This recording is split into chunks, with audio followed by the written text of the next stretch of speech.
നമസ്കാരം. ജാതക കഥകളിലെ 85-ാമത്തെ കഥ ആനക്കാരൻ്റെ ഭാഗ്യം. ഏറെക്കാലം ഹിമാലയത്തിൽ തപസ് ചെയ്തതിന് ശേഷം ബോധിസത്വൻ കാശി രാജ്യത്തെത്തി. ഭിക്ഷാടനം തുടങ്ങി. ഒരു ദിവസം രാജാവിൻ്റെ ആനക്കാരൻ്റെ വീട്ടിലാണ് അദ്ദേഹം ഭിക്ഷയ്ക്ക് ചെന്നത്. അയാൾ വളരെ ആദരവോടെ അദ്ദേഹത്തിന് ഭക്ഷണം കൊടുത്തു. ഇനി തൻ്റെ വീട്ടിൽ താമസിക്കണമെന്നും അപേക്ഷിച്ചു. ബോധിസത്വൻ അതനുസരിച്ചു. ആയിടെ ഒരു വിറകുവെട്ടുകാരൻ കാട്ടിൽ നിന്ന് തിരിച്ചു വരുന്ന വഴി ഒരു ആലിൻ്റെ ചുവട്ടിൽ കുറച്ചു നേരം ഇരുന്ന് വിശ്രമിച്ചു. അയാൾക്ക് പക്ഷികളുടെ ഭാഷ അറിയാമായിരുന്നു. ആ വൃക്ഷത്തിൻ്റെ മുകളിലത്തെ ചില്ലയിലിരുന്ന കാട്ടുകോഴി താഴത്തെ ചില്ലയിലിരുന്ന മറ്റൊരു കാട്ടുകോഴിയുമായി വഴക്കിടുകയാണ്. വഴക്ക് മൂത്ത് ആരാണ് കേമൻ എന്ന തർക്കമായി. താഴെ ഇരുന്ന കോഴി പറഞ്ഞു, എന്നെ ആരെങ്കിലും പിടിച്ച് പൊരിച്ചു തിന്നാൽ അവർക്ക് 1000 പൊൻപണം കിട്ടും. അത് കേട്ടപ്പോൾ മുകളിലിരുന്ന കോഴി പറഞ്ഞു, ഇത്രയുള്ളോ നിന്റെ ഭാഗ്യം? അവൻ തുടർന്നു, എന്നാൽ എൻ്റെ കാര്യം കേട്ടോ. എന്നെ ആരെങ്കിലും കൊന്ന് വേവിച്ച് എൻ്റെ ഇറച്ചിയുടെ നടുഭാഗം തിന്നാൽ അവൻ 3 ദിവസത്തിനുള്ളിൽ രാജാവാകും. ഇറച്ചിയുടെ പുറംപാളി തിന്നുന്നവൻ ആണെങ്കിൽ സേനാധിപതി, പെണ്ണാണെങ്കിൽ പട്ടമഹിഷി, എല്ലിനോട് ചേരുന്ന ഇറച്ചി തിന്നുന്നവൻ ഗൃഹസ്ഥനെങ്കിൽ രാജാവിൻ്റെ ഭണ്ഡാരം സൂക്ഷിപ്പുകാരൻ, സന്യാസിയെങ്കിൽ രാജപുരോഹിതൻ. ആലിൻ്റെ ചുവട്ടിൽ വിശ്രമിച്ചു കൊണ്ടിരുന്ന വിറകുവെട്ടുകാരൻ ഇതെല്ലാം കേട്ടു. അയാൾ ആലോചിച്ചു, രാജാവാകുമ്പോൾ പിന്നെ 1000 പൊൻപണം കൊണ്ടെന്ത് കാര്യം? അയാൾ ശബ്ദമുണ്ടാക്കാതെ മരത്തിൽ കയറി മുകളിലത്തെ ചില്ലയിലിരുന്ന കാട്ടുകോഴിയെ പിടിച്ച് വീട്ടിൽ കൊണ്ടുപോയി. അതിനെ തൂവൽ പറിച്ച് വൃത്തിയാക്കി പൊരിക്കാൻ ഭാര്യയെ ഏൽപ്പിച്ചു.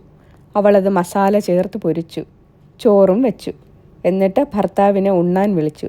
അപ്പോൾ അയാൾ പറഞ്ഞു, പ്രിയപ്പെട്ടവളെ, ഇത് വളരെ ഭാഗ്യമുള്ള ഇറച്ചിയാണ്. ഇത് തിന്നാൽ 3 ദിവസത്തിനകം ഞാൻ രാജാവാകും, നീ റാണിയും.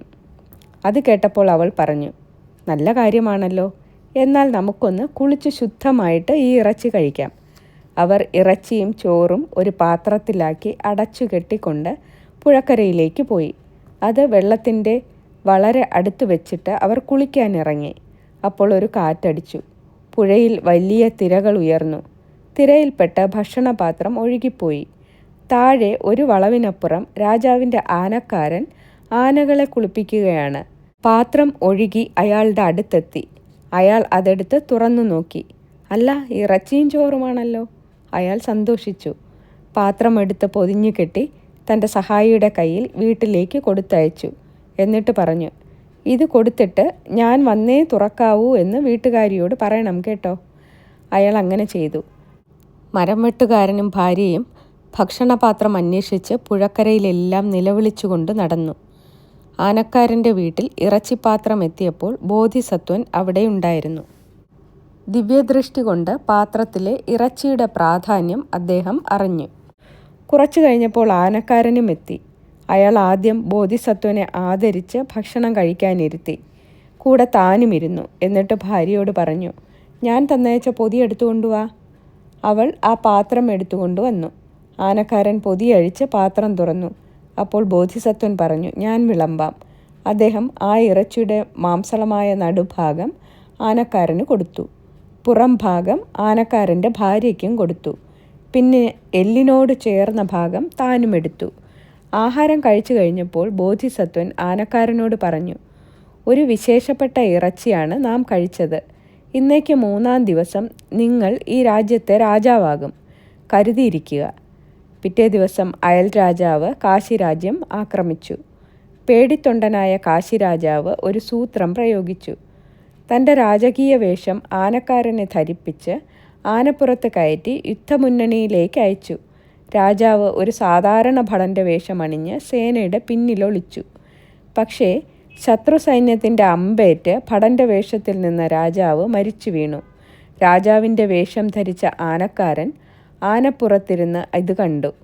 അയാൾ വിളിച്ചു പറഞ്ഞു, പെട്ടെന്ന് കയറി ആക്രമിക്കുന്ന വീരന്മാർക്ക് 10,000 പൊൻപണം ഉടൻ തരും. അത് കേട്ട് വീരന്മാരായ കുറേ പടയാളികൾ മുന്നോട്ട് ചാടി വീണ് ശക്തമായി ആക്രമിച്ച് ശത്രുവിനെ കീഴടക്കി. അങ്ങനെ ആനക്കാരൻ തൻ്റെ രാജ്യത്തെ ശത്രുവിൽ നിന്ന് മോചിപ്പിച്ചു. അടുത്ത ദിവസം പ്രഭാതമായി. രാജസദസ്സു കൂടി. ആരാണ് അടുത്ത രാജാവ്? ചർച്ചയായി. രാജ്യത്തെ ശത്രുവിൻ്റെ പിടിയിൽ നിന്നും രക്ഷപ്പെടുത്തിയത് ആനക്കാരനാണ്. അതിനാൽ അയാൾ തന്നെ രാജാവ്, ഒരാൾ പറഞ്ഞു. മരിച്ച മഹാരാജാവ് തന്നെ ആനക്കാരനെ രാജകീയ വേഷം അണിയിച്ചിരുന്നു.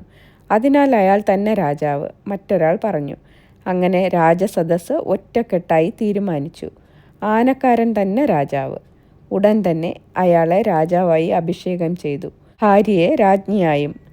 അധികാരമേറ്റ രാജാവ് ഉടൻ തന്നെ ബോധിസത്വനെ വരുത്തി തൻ്റെ പുരോഹിതനാക്കി. പിന്നെ ധർമ്മനിഷ്ഠയോടെ ഒരുപാട് കാലം ഭരിച്ചു. നന്ദി.